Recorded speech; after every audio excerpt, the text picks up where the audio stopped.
soluble in polar solvents only. Polar compounds are soluble in polar compounds only and non-polar solvents में dissolve होंगे. हाँ, जो dissociate करते हैं.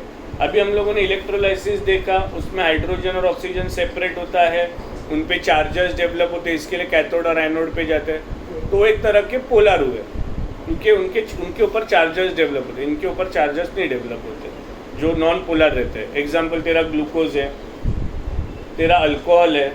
ये एक्टिविटी हम लोगों ने कहाँ देखी थी? या हाँ नहीं, मेटल एंड नॉन मेटल्स में विच प्रॉपर्टीज आर सिमिलर. तो हम लोगों ने वो देखा था ना कि acid, bases and salt they dissociate and form ions and conduct electricity. तो this was the similarity between acid and bases. और फिर वहीं पे हम लोगों ने देखा था ग्लूकोज और अल्कोहल हम लोग पानी में डिसॉल्व कर रहे थे तो इलेक्ट्रिसिटी कंडक्ट नहीं हो रहा था, मतलब उनके आयन सेपरेट नहीं हो पा रहे थे. समझ में आया? तो नॉन पोलर है. ओके, अब आयोनिक कंपाउंड जो रहते हैं, ये लाइन बहुत इंपॉर्टेंट है, लिसन केयरफुली. आयोनिक कंपाउंड्स बने आयंस से. यहाँ पे give and take of electrons हुआ. जब give and take of electrons होते हैं ना, they form very strong bonds. They form very strong bonds and therefore the ionic compounds have high melting point, high boiling point, high density. They are generally solids. और अगर हम लोग covalent compounds की बात करें, कोवैलेंट कंपाउंड्स बने हैं molecule से, तो within their molecule they are very strong. But when different molecules come together, they are weak, या their bonding is weak. Example देता हूँ.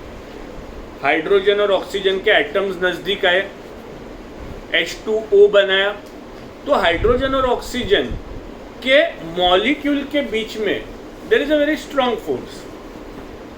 तो हाइड्रोजन और ऑक्सीजन को सेपरेट करने के लिए हमें कौन सा प्रोसेस अपनाना पड़ा था? सबसे high process.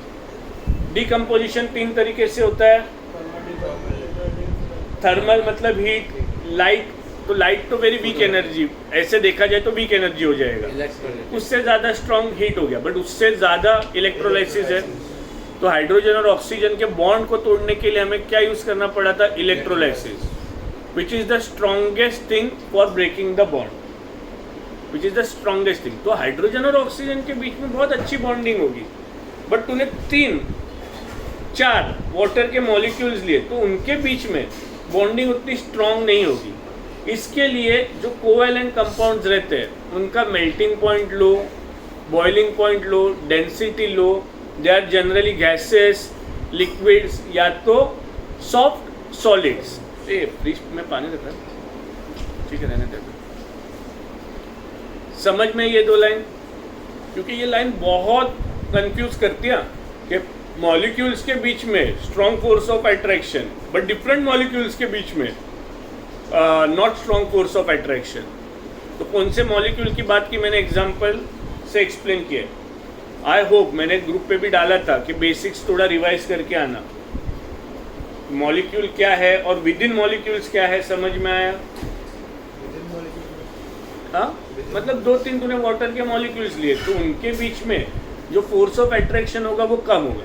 But hydrogen atom और ऑक्सीजन एटम के मतलब with in single molecule the force of attraction between the atoms